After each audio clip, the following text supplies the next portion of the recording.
at a customer level. At a gross level, I can't remember the exact number, Sheila. I don't know if you remember. It was approximately 30. 1.5. How much was it? 1.5. 1.5, but that was for 26 customers, I believe, or something like that, right? So it was like 30 or 35K per customer. Does that sound about right, Sheila? Yeah. So we basically built out pricing, leveraging that as the exercise, which already, quite frankly, was much higher than what the market and our competition would allow us to be price competitive. But that's what we built our thought process around. And then Janice, this ROM came in. And by the way, I've never done a ROM, and maybe I haven't seen it. I asked my team, and they hadn't seen it. I've never done a ROM for a singular customer. But so I was a little surprised by that. But for Seal and Matrix, Janice is actually the fourth customer. So we already have QVC on it. We're obviously, as we know, moving FHI as well as Epson over to Rackspace. So this singular customer ROM, again, which I've never been asked before to approve a single customer ROM, threw us for, I'll just be honest, guys, threw us for a loop. We took the meeting we took last week, we didn't react because we were just, in many ways, in shock. So I understand that many of the costs on this ROM are not singular customer costs, and I don't know how to wrestle with that. So let me pause there. I don't know, Cheeto, if you want to add anything to that. No, I think Barry covered it well, and I think Harsha, you and I had a similar conversation, right, in terms of saying, what does this ROM really cover? And I really want to understand the cost basis, because we have a price sheet out there with the account managers for what we are calling a plus offering. And before we continue to run with that pricing, we need to make sure that we are being pragmatic about what our cost bases are and what we are charging the customer. And Barry, just to kind of address a couple of points. No, thank you for bringing that up. Really appreciate that. To address a couple of points, right? This is really the challenge that we're having with FHI and Epson, right? Is that they weren't really run as a project, even though they're migration projects. We're migrating either from SoftLayer or we're bringing on a brand new client to these Racks environment. Each one of them should have had this ROM.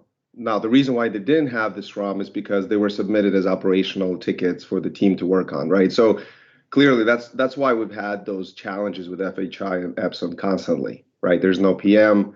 It's not structured well because we're having these support people basically work on the design, work on integrations, etc. Right? So they're kind of doing the architectural job, the engineering job, the support job, the SharePoint, SME job, and everything else. That's where it becomes a real challenge, right? So every migration project, so let's say Janice Henderson, I think you have about 20 more left in SoftLayer. Right. Janice is a new customer, not a migration.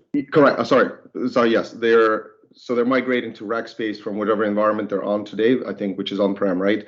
But let's say bringing on a new client to the Rackspace or migrating a client from, like, say, SoftLayer, right, which will require a ROM. And the reason why is because you need to understand what the cost is for the hosting, for licensing, for different tooling, and also for the support, right? Now, support can be leveraged, right? So potentially, as Harsha said earlier, we can have the same people support basically various CLM clients, right? Such as QVC, FHI, Epson, Janice Henderson, etc., as long as it fits within that matrix that Kash reviewed last week. But say we do. I'm sorry, and maybe this is going to blow my mind here.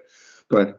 We do customer ROM approvals for every new customer? Is that a new thing? Yes. So it depends, right? So for example, Barry, let's say if we said, you know what, let's move all of the 20 clients from SoftLayer today, for example, then we will do one run, right? Because we're getting requirements for 20 customers. We understand what their environment requirement, infrastructure requirements are, storage, etc., right? Because we're looking at all 20 at the same time. If we're saying, you know what, let's just move one client, then we have to look at that one client and understand what the requirements are for that one client. So in this case, we're dealing with this one client, Janice Henderson, versus doing all 20 at once. So if we were doing all 20 at once, it would be one run. Sam, if you get a new customer on Passport or T360, do we sign off on a customer route for that? We should be, yes. That's where the challenge is, guys. Let me jump in. Yeah. The issue it becomes a project like this when the requirements are quite distinct between customers. The integrations are different. The level of integration needed for one customer is different from one. It's not a vanilla like a solution that can be deployed one after the other, Barry. And from what we hear, that each customer is a custom implementation. When you start having different integrations, that needs to go through security review, architecture review, and so on. So it's not a straightforward one for this. T360 is different. T360, we're offering one standard solution for people. And that doesn't, all we need to make sure is the infrastructure can scale. In Passport, if a new client comes through, which requires a vastly different integration requirements, then yes, that would be too. In this case, what was that? And Kash, you're on, right? Can you, at a high level, say, what's the difference between QEC implementation and what we're doing for FHI from an integration perspective? There are, so from QVC, we're integrated with, we're not integrated with Azure. We're building in an Azure integration. There is a directory services component that's sitting in a different environment. And also the SharePoint versions are different. The type of servers that we're using are different. And the capacity and the performance necessary to run the environment is different.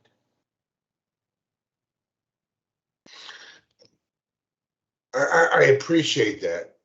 And again, I'm not asking a Janice question right now. I'm asking a how we onboard new customers question.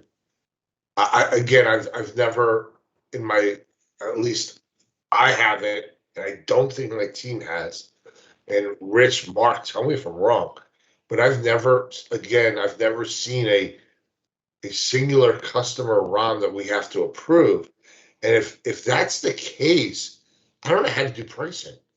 So I don't want to make this about Janice right now, although we have to get to the Janice conversation. I don't want to make this about Janice for a second. I don't know how to do pricing when I don't know what my costs are for every single customer. That's an absolutely fair question, Barry.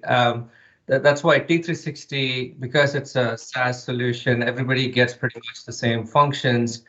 It's an easy one. I get T360 put to the side, so let's do Passport. Yeah, but CLM Matrix is not. That's why we really need to understand what is the difference. What Kash mentioned, exposing an application to Azure itself is an architectural review thing that needs to go through, right? Security in place, and also, to his point, the performance requirements are different. That needs to go through all that. So it has to be a project. It can't be a straightforward, let's add another customer, let's add 2 more servers and add customers, right? That was exactly what led to the confusion with FHI. Obviously, we learned a lot across all our teams on that. But that's why CLM Matrix is a case where if the requirements are different between customers, that changes the integration, security, performance requirements, then it does become. And Sheetal and I had this exact same conversation as you just said. We need to get you the view of what's the differential cost of adding a new customer for each of our products, right? That's not a singular GBS thing, but in general, when you go out to quote a price, you want to know the cost basis, right?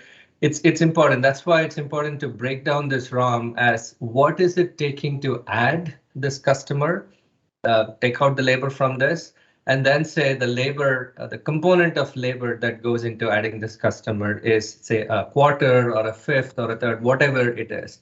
I think we need to get to that understanding so that when your team goes out, Sheetal, when your group goes out to position or quote the price on this, you know exactly what margin you're talking about. That's been a challenge across all products. Okay? That's one of the things that CTO Council will try to understand going forward on. We have a cost today, we manage so much, but each of the business units for your key products, what's the differential cost of adding another customer? So can you, and given this, Ram, and what I'm hearing, I think we started the conversation this way. Can you break down this, Ram, of what is specific to Janus and what is actually going to be shared cost? Exactly. And what is the step function? So, I see like an ad of an IPM, right? That seems like something that could be shared across multiple customers. So what is the breaking point, or how many customers, or I mean, I don't know if you can even answer that, but what is shared versus what is individual? No, that's right, Rich. That's exactly right. The IPM cost is basically Kash's team, right? This is the production support. This 66,000 will allow us to support QVC, which is existing, FHI and Epson, which is migrating, Janus Henderson, and one more client, right? So this will be spread across. So even though it's in the Janus Henderson RAM, simply because we haven't created RAMs for any other clients, we treated them as operational activity versus an actual project. So it's the first time you've seen a RAM, right? But that 66,000 a year will cover up to 5 clients, and that's really based on the tier that we put you guys in. And I think we reviewed that last week, right, where Kash went through, various tiers that he has in terms of bronze, silver, gold, and platinum. That puts you into the silver tier, right? And that's what you get with the silver tier. And we can publish this matrix as well.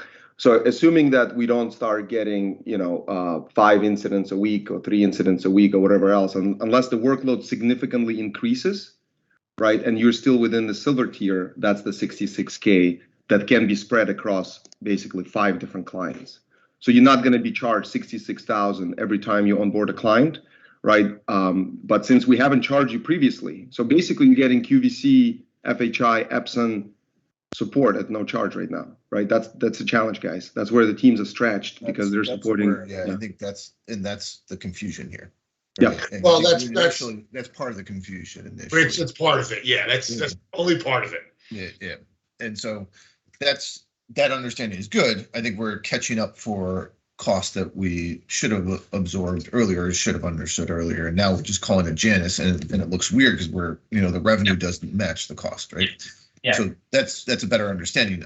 I do want to understand how many IPMs really support, or what one IPM really supports. Like, I don't know if it's 5, I don't know if it's 10, if it's 20. The other thing is, where are you hiring that person? Yeah, Sam. I can take that one. So Rich. Gosh, before okay. There, can we first talk about Janus? Break it up as what is pure Janus cost, and then what is labor in this first, sure. And then let's go from there, and then talk about labor. Okay. So you want to, so that the team will have guidance as to to what the cost will be going forward. Okay. Yeah. So basically, in this RAM, I'll just do it very briefly. So you have one-time cost, which is migration cost, right? That's basically for a license, and again, this is prorated for 21. Obviously, we'll really kick things off in 22, right? So you're not going to see much of 21. But when this RAM was created, we were still looking at 21. Anyways, so you've got some one-time costs. You've got, which includes the project manager, basically to set things up, right? Get the license. A license isn't a one-time cost, though. What's that? It's spread over years. It's a 3-year license. It's amortized, and then you also have support and maintenance. So, yep. So that's one, right? Then secondly, what you have in the middle here is a recurring cost, right? And this is basically non-resource cost, meaning that non-labor, right? In this section here, and that's you have the security tools, SOC 2, FIM, SIM, IDS, etc. right? Then you've got the tools and racks that are used today by GBS teams. You've got the hosting. So this is your hosting for Janus. This is all specific to Janus Henderson. So when you price it out, you know 57K is what it would cost for non-labor right off the bat on a recurring basis. I have a question here. The ROM that I saw that Barry was referring to, the hosting costs were like at 90,000 or so yearly. I can pull it up again. I may give me a sec. Guys, keep one thing in mind. You're talking about two different things. This is a ROM for rack space, right? And then the ROM you're probably referring to is looking at 127 servers for all clients in Azure. We're talking about two different completely. It was both Azure and Rackspace. Okay. Sam.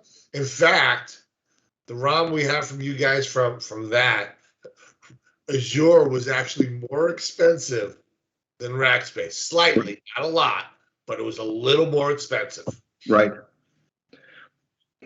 Again, we're talking about, look, and again, one thing I just want to kind of make everybody fully aware, right? This is a plus minus 50%. This is a very high level estimate. There is no design built out yet. This is initial approval for the team to engage, do the due diligence, meet with the teams, build out the design, etc. So this is nothing of none of this is set in stone. I mean, I think it's going to be pretty accurate to what the reality is, but it might change, right? Guys, I don't want to be so broad with my statement here, but with these costs, and I'm not even talking about the 66K, I'm just referencing a fifth of that. With these costs, we should get out of this business. And we can't be profitable at all on any customer. So the problem is we've already sold Janus, so I'm not really sure how we unsell them. But I'm going to make a recommendation after this call that we take Seal and Matrix out of the price book. I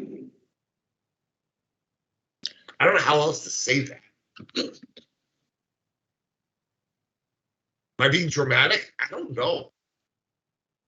I don't know if I'm actually being dramatic or not. So Barry, just a quick question on that, right?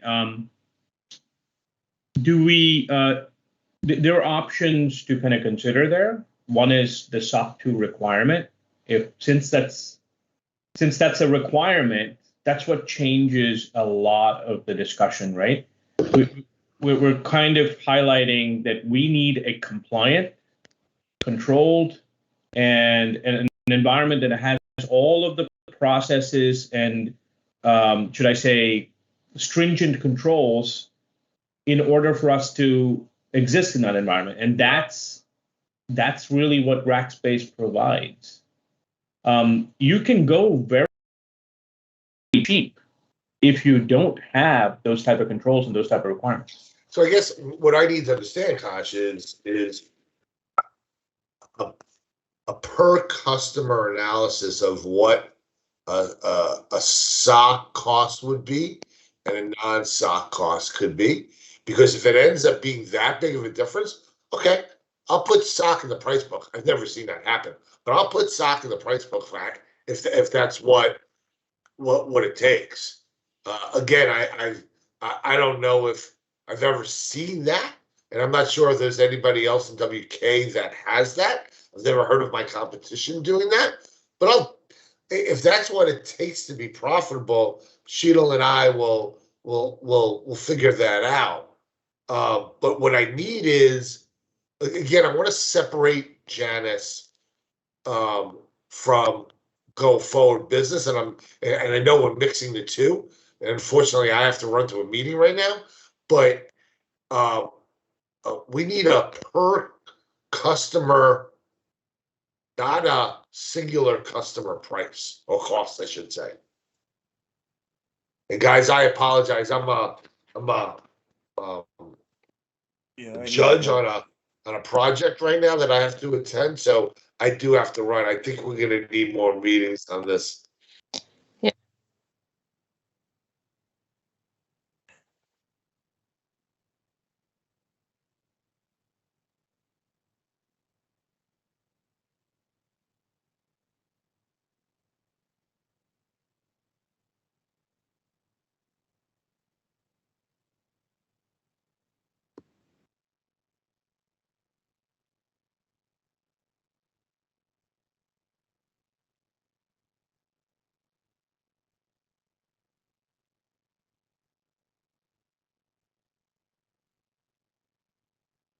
Dan, that's a real challenging comment.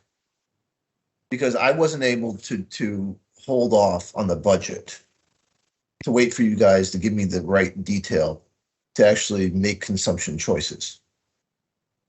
And now I need to make a consumption choice on something that's incremental, right, to my budget. Hey So, guys, like, you guys, you keep on asking us for more and more money, but you're not giving us what we need on the other side to make consumption choices to absorb it. Rich, that's not a fair statement. We're not It's a fair statement. We've been asking for it for a very long time, guys. Listen. We when we had to do labor reallocation, we made the fair choice of exactly showing where the spend is going. ELM takes the lion's share in GRC, guys. There is no question about it, Rich. We're not going to solve the 2022 budget problem for Janus. We need to understand CLM It's a new a product. comment, Harsha. You're holding us to a let me timeline that we finish. need to meet. ELM And matrix you aren't holding your guys self accountable on the other side to getting us what we need. No, no, you're not, Harsha. Rich, CLM matrix is not under GBS umbrella, period. We're trying to incorporate that. QVC Stop was just making it a CLM conversation, though. No, It's we need a decision. It's broader than that. We need a guys. decision on that. Without a decision, we don't want to be again in a predicament that we're not able to meet customer commitments. So we really need a decision on what do we want to do for support for CLM matrix. If you want to put these clients, continue to put these clients on soft layer, that's a decision that Sheetal, you need to make based on what it takes. But right now, it is not in the scope for GBS. We are trying to fix that problem, guys. We need your help. We can't solve the whole 2022 budget problem here. We need to work together on that. And Rich, I explained. So, Harsha, I'm a little It's bit more than a 2022 budget problem. That's the comment. That's the problem, right? It's an ongoing issue that's been there for a while. But having the visibility, having the transparency, so we can start making investment choices and then be able to consume that within what we already have. Right? Our customers aren't increasing; they've actually been decreasing. Rich, I agree completely. Right? Like I and we've mentioned, been paying more, so Rich, it's not. Yeah, there's something that we need to understand a bit more under the covers, so that we can absorb these type of things and really have a true understanding of our cost. Rich, I understand you want to box and make decisions individually, but we can't do that all the time. Rich, I agree with you. And then I'll challenge you guys. If you guys say, "Oh, we need to proceed forward," then find me $133,000 by tomorrow. Rich, listen to me, please. I already explained to Tom where we need to work together, and it'll take at least till end of January to come up with that picture. I cannot solve that for us. Sheetal, I'll leave it to you on what you would like to do, because without right now, GBS is not scoped or funded for supporting CLM matrix. We really need to decide if we want to put it in rack, then this is what I just gave you a solution. You guys go find me 133,000 then. We cannot, Rich. We cannot alone find you 130,000. That's what I'm saying. We need to find it together by end of January, along with the rest of the stuff. But without that clarification, if we want to hold up, I can't put a person. I can't. CGBS doesn't have any person sitting on the bench to put on this. Period, guys. Hey guys, I'm late for a meeting. I need to jump. Yeah, Harsha, I'm a bit confused with the statement that CLM is not support. We have 3 customers in migration plans been worked on. I understand FHI has been worked on for like a few, like 6 months now. That's the problem. None of that is funded extra for GBS. GBS was doing it as an extra thing. It's a fault on our side. That's what I've told Kash. But we have customer commitments, and I think Sheetal, I agree with you. I agree. I'm not saying we're not going to do it. All I'm saying is, guys, we need your help to solve the problem. But right now, officially, if you look at the thing, we are not listed to support CLM matrix. We don't own the software environment. It's only one instance of QEC that GBS supports, and even that, it's being supported outside of the current funding we have. Okay, that again, it's a challenge. I understand, Sheetal, that it seems like it, but all this has been. I don't want to call it anything else. But Harsha, like I said, right, we are on the same side of the fence, right? And we have the customer to support. So we need to come to a solution here versus it's not the solution because we've made customer commitments, we are still trying to figure out where we want to go with CLR, right? Yeah. But to Barry's point, if this is the pace of cost, the decision is actually very easy in my own, and I don't have to. I agree with you. We will work with you, but saying that we cannot fund this, but the client needs to go forward, we just don't have the people right now. But let's talk more, guys. I need to jump to another call. It's already waiting, but let's talk more about this and let's solve this, please.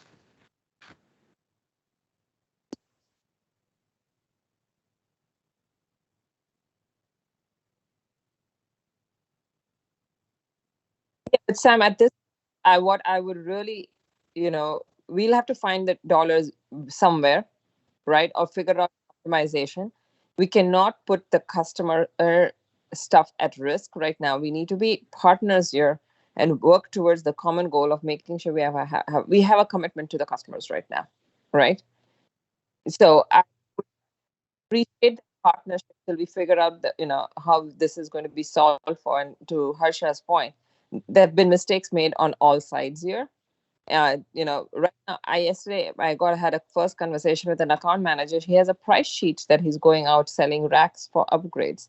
There are 4 customers with upgrade contracts that we have made commitments to move to racks, but they are not moved. 4 additional ones that we should move to racks, but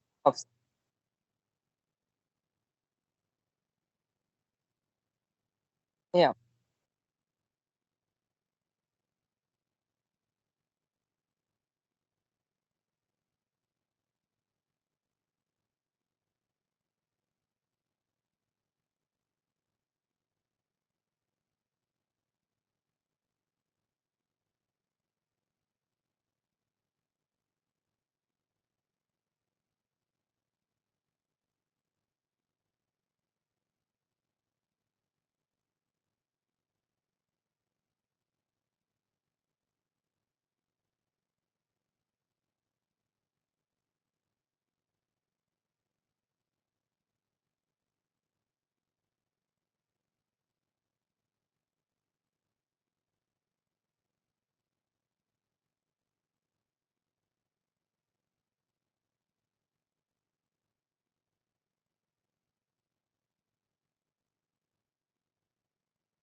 But what's happening is we've put the cart before the horse. Customers already been sold to at a certain price point based on whatever pricing assumptions were made based on the earlier ROM. What I don't know how, I'm trying to get to the roots of that, right? So the customer's been sold, and then we have this costing coming at the back end of it. So it's absolutely flip-flopped right now. So each customer, right? Then because the customer, we literally, we're going to continuously find ourselves in the situation where our hands, legs, and every part of our body is tied and we have nowhere to go. Literally, because we have a customer commitment to fulfill at this point, and it's basically running a very unprofitable business. So without not in a strategic manner, right? You can run small businesses are run where you're bearing the extra cost because of a strategic reason. You're right now, there's no strategic reason that has been laid out. So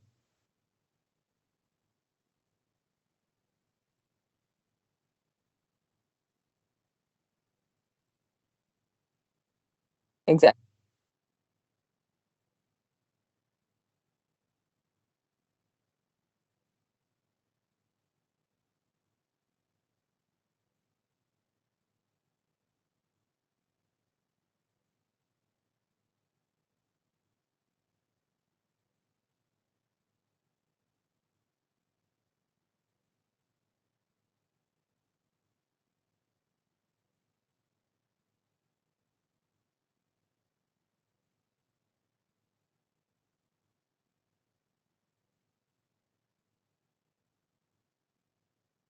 Yes, clearly the plan is missing between the ROM and the execution, right? In terms of saying, here's how we're going to execute. We're going to bring chunks of 5 customers. What is it going to cost us to do that? There was a whole big step missing in between this whole thing. And so anyway, we'll get to the roots of it. I will get with Rich and Barry to understand how we, but Sam, what I'm asking from a GBS perspective is we as Wolters Kluwer have a commitment to the customer today, which is Janus, right? Can we, till we solve this internally, let not our internal issues impact the customer? I think that does not, for me, represent Wolters Kluwer. Like, we feel like we're on two sides of the fence versus we should be on the same side of the fence. So.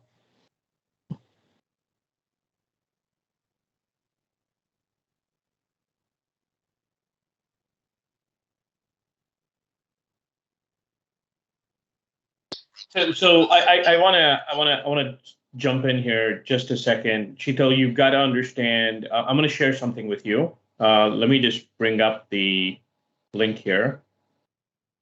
Give me just a moment, if you don't mind. Let me see here. Here we go. Yeah. So I think it's important to understand the challenge. Yeah, because I know we're talking about multiple different things here, but there is a story to all of this, and it's important to understand that story as well. Can you see my screen? Okay, can you folks see my screen? Yeah, it's okay, coming up. Great. I'm just going to show you year to date, just as for kicks and giggles, right? I just want you to see the amount of work that the team does. I want you to pay attention to this number versus the other business units. Now, it's easy to say that, listen, ELM is different business. Absolutely, it is a different business. But what you guys are not doing and not taking into consideration is the foundational scaffolding that's required to be able to support a customer. That's completely missing. And the reason it's missing is because GBS is the last thing you guys think about, because look at the number of changes that we do compared to other business units. CT is a $700 million business. It's not a SaaS product. It's not being leveraged as a SaaS product. Architecturally, there are some significant challenges in the model that CLM is using, and we should solve that together, absolutely. But it does not make sense for us to have a single environment per customer, and you're duplicating costs across the board. The architecture itself is, I hate to say this, it's a very 1980s architecture. And that must be solved. And that's going to require architecture and design work to solve it. And that is a big part of what's happened. So what we do in Rackspace today, Chito, is it came in as a operational request. Totally my fault on that. And we didn't notice that it came in, and my team just started working it. Mm-hmm. Right? And we just started provisioning capabilities and servers so I put a stop to that. So moving forward, starting next year, my team's going to focus on operational work. We're not going to do project work.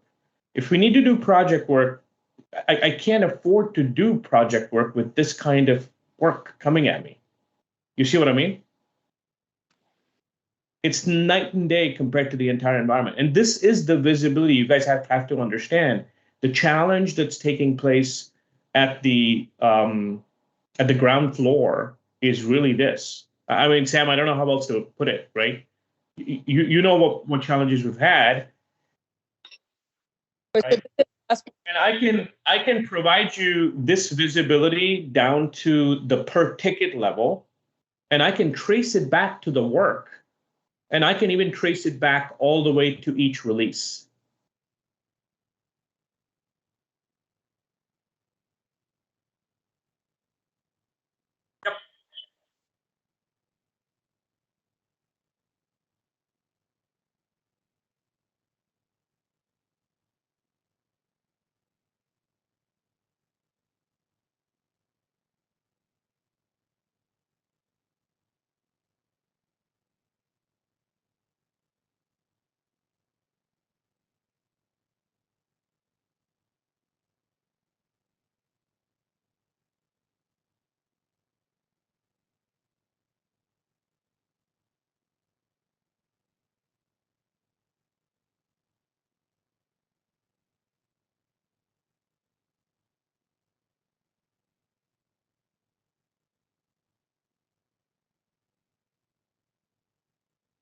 Yeah, and I think another to Barry's question about how can we get these costs down and how can we actually do it, we can absolutely do that, but it will require a re-architecture of the product, not necessarily from a application perspective, but at least from an infrastructure perspective. There are so many options on the table, which I think Ian can solve for us, Sam. Containerization, whether it's leveraging existing customers and creating logical partitions and logical separation instead of physical partitions and physical separations. Because if you look at SoftLayer today, each customer gets their own hardware. Yeah. No, we have to get there because we are impossible to be competing in the markets. I want to have that discussion, but I think right now we are at a spot where obviously, Rich has to find the budget for this. We don't have the budget for the right. So we need to solve for Janus and the commitment to the client for Janus, and we need to solve for how we go forward in the future if we're going to keep CLM as a business alive and kicking, and want to grow it, which is my intent, right? In terms of I'm here to make sure we can grow the top line and optimize our bottom line because we are running on a negative EBITDA right now, like a significantly hurt EBITDA, which is really dilutive to the ELM business right now. Right. So unless I can aggressively grow my top line, but I can only grow my top line if I make my cost to serve the customer as well effective. Right.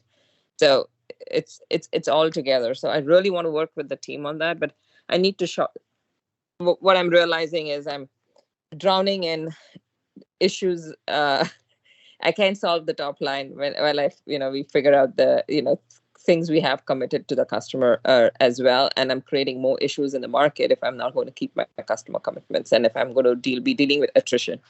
So I need to solve for that, and that's what all. So I'll talk to Harsha. Like let's get back on this. I'll talk to in what can we do about these costs, Sam. How do we manage it that it works for both the business and for GRC, right?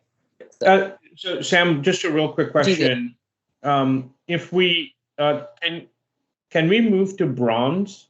Is that something that we can do instead of staying on silver? No, because that's but what I just want to pitch that, right? Yeah, that's where things start breaking down, right? So I can totally change the model, leverage my team, right?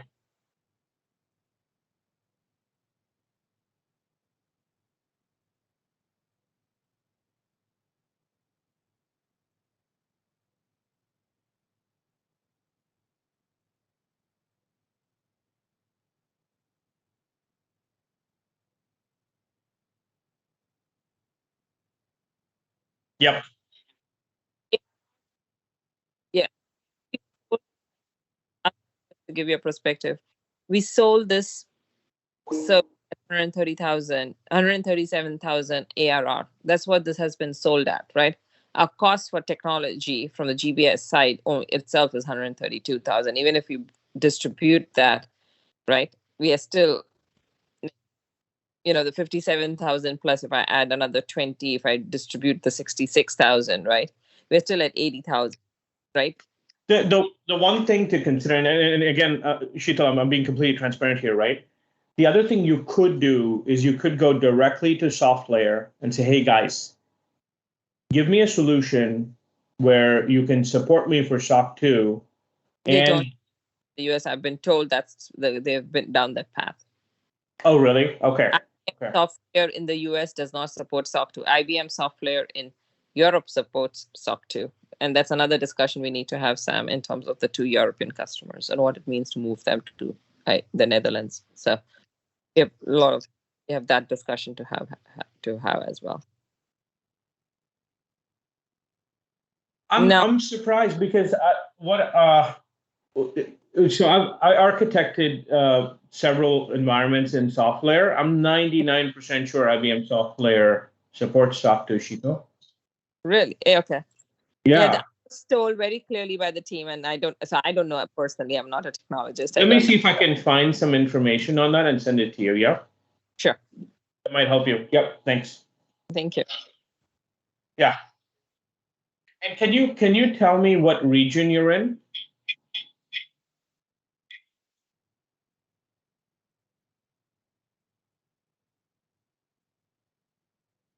Yeah, I don't know that. Yeah.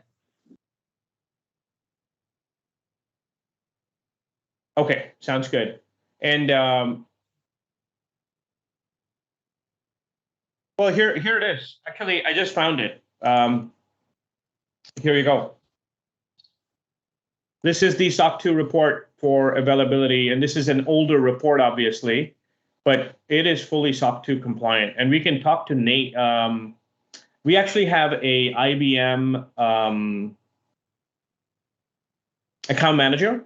I can put you in touch with him if you'd like.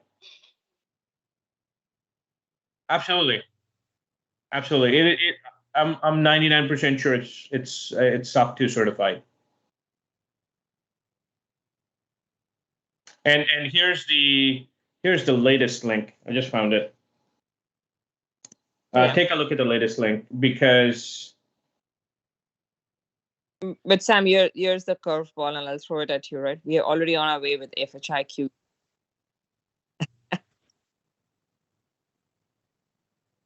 We are already on our way with rack to move to racks with 3 customers. What right? Meaning, yeah, let's explore options. I'm all for exploring the options here. Let's just do that first before I throw curveballs at this. Okay.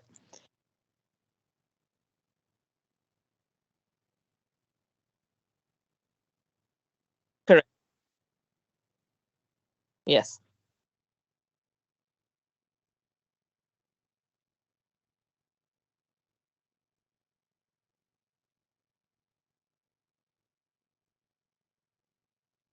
Yeah.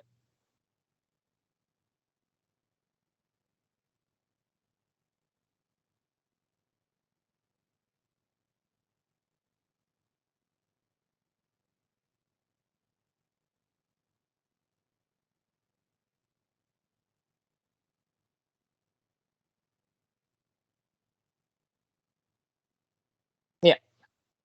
And so let's. Yeah. So I think I don't know if let's go down the path of the IBM. So just we should have all the information so we can make decisions that are that are helpful to us, and then let's talk keep this. I don't want to delay Janice unless there's a good reason to Rich tells me there's no money to be had, so I have to rely on Rich.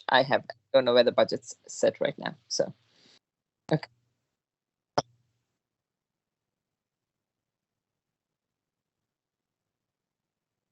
Yeah.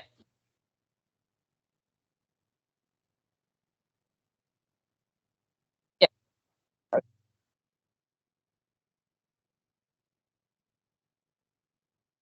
Okay.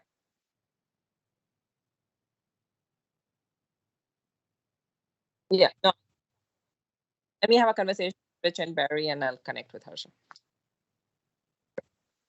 and Sheetal, if you need any deep dive on how does the cost break down to the unit cost, happy to Yeah. provide that. Yeah, we need to do that, Akash, because I don't want the sales to, they have a price sheet right now that they're running with. I don't want them to run with that unless we really understand that. So I was I agree. Yeah. Mm-hmm. Thank you. Thank you. Thank you.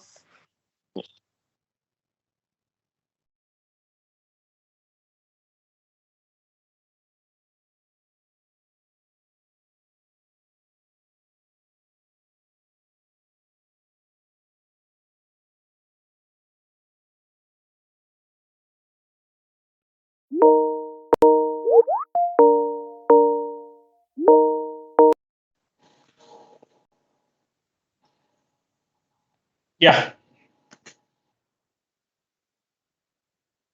I know. I mean, we can't. Forget about not bending over. Who told them to make assumptions?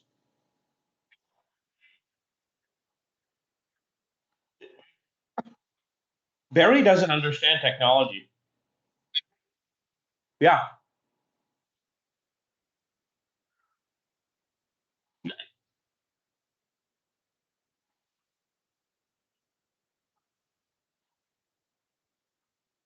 exactly.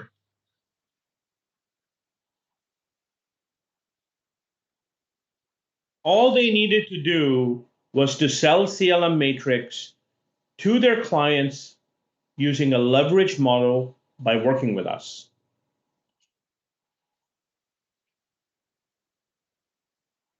Mm-hmm.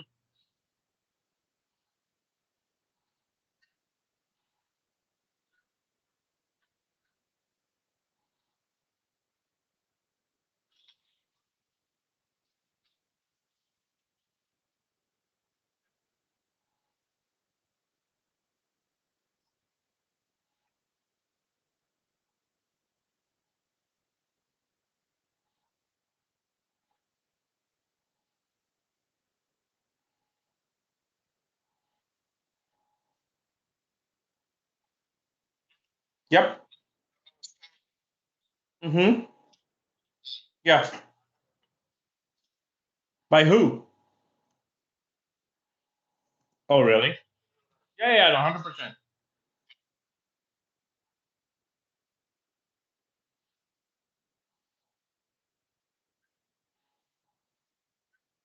Yeah.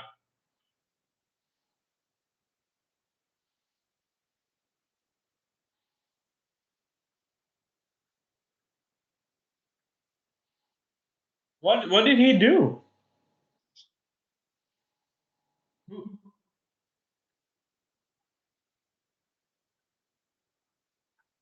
Yeah, but what does Faraz work for her? I mean, she doesn't. He doesn't work on anything.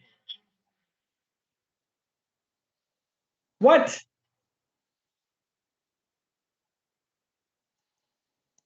And how did she? Oh my God, that was a clusterfuck.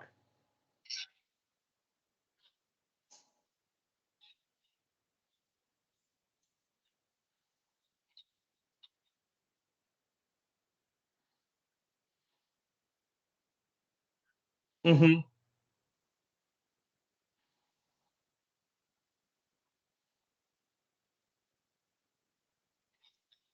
Yeah.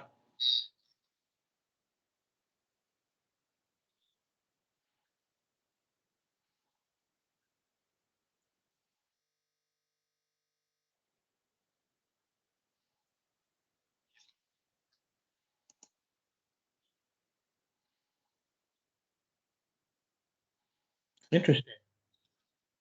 Yeah. Steve's.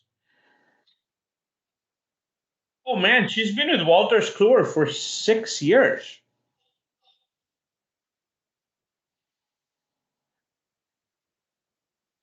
Yeah.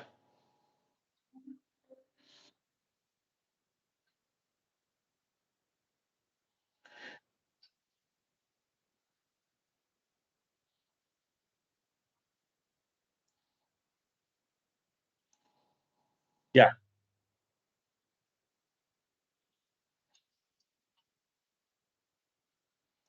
Yeah, I know.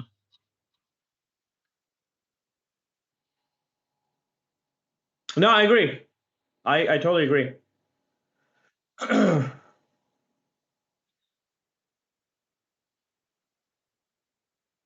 Yeah, and I think what's important here is look at the facts.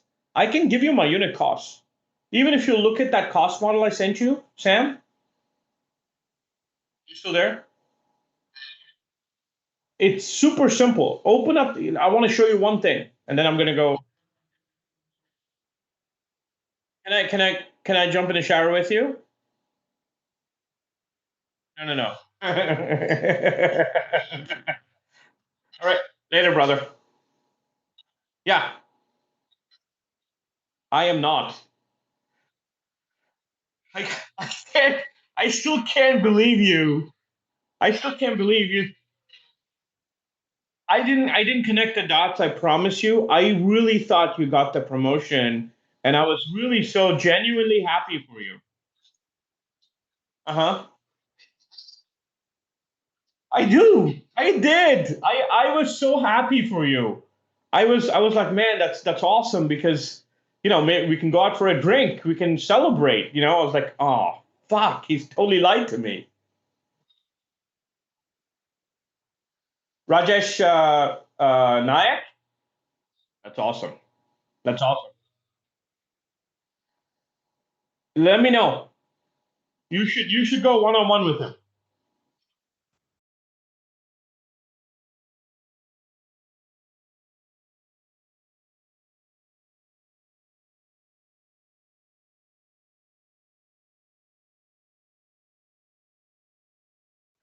Yeah, let me know if you guys are meeting. I'll try and see if I can make it. But I really need to spend time with family. That's the other problem. I have not.